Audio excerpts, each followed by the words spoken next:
هغه خلک د پښتو روایت خی چې هغه به شاته تلل سدي دا هم انسان ته مناسب نه ښکاري. ګوره افسر افغان ته زما روري سي ډیر عزت کوم، هر ځای کې تا پښتو را چوته کړی دی سیدا، خو جناب ته چې دغه مجلسونو لزی کنه نو کم سے کم د پښتو لباس ځان سره یو ساده په پینټ شرټ کې تلی.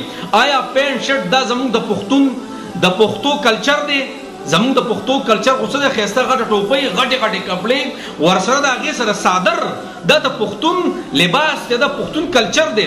ته دغه ځای د پښتو هغه کلچر مونږ ته ښیې ته په پینټ شرټ کې ځي که نه نو ټول نه مخکې خو لا اولنۍ دا خبره ده.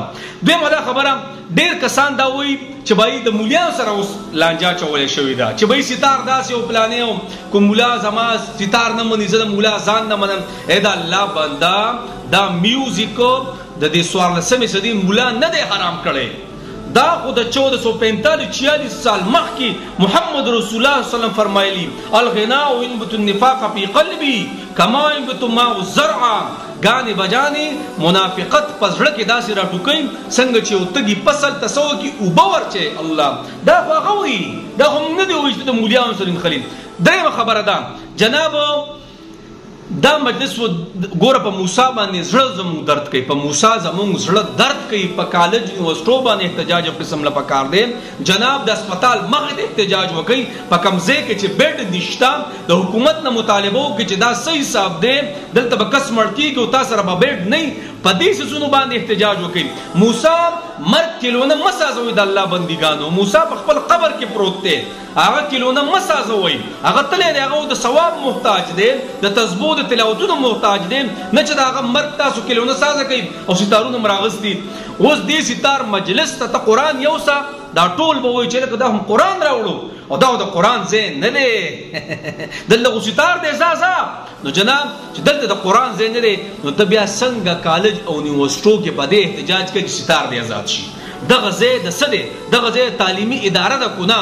دغه ځای چې د خپل نوجوانان سره لیږي هغه د مخکې د تباه او برباد د آیسو د ټول نه غټ آیس په کالجو په دې یونیورسټیانو کې څکلی کېږي، د ټول نه غټې غټې نشي کم مالدار خلک ته هغې په دې کالج یونیورسټو کې کوي.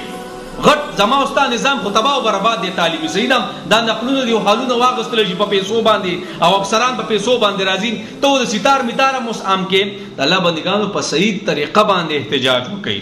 نو جناب هغه خلک مونږ ته د پښتو کلچر ښیي کومو خلکو به چې شاته تلل هم سړی نشي کولی، یعنې دومره دا لباس دومره تنګ اچولی دا زما د پښتو کلچر دی. مړه خو وسې الله دې موږ معاف کړي، موسی دې الله وبخي که نه، خو به د موسی د مرګ نه یوې کیلونه ساده شوه کیلونه.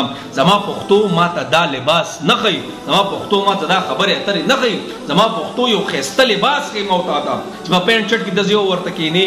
الله دې موږ معاف کړي بس یار. نو جناب موسی دې الله وبخي په اسپتالونو باندې احتجاج پکار دی، په دې کرپټ نظام باندې احتجاج وکړي چې دا ولې دا خبره تاسو د مولیانو سره لانجه اچولې ده او پلانې او ډینګرې وخوا دې خوا او بس. الله دې موږ معاف کړي.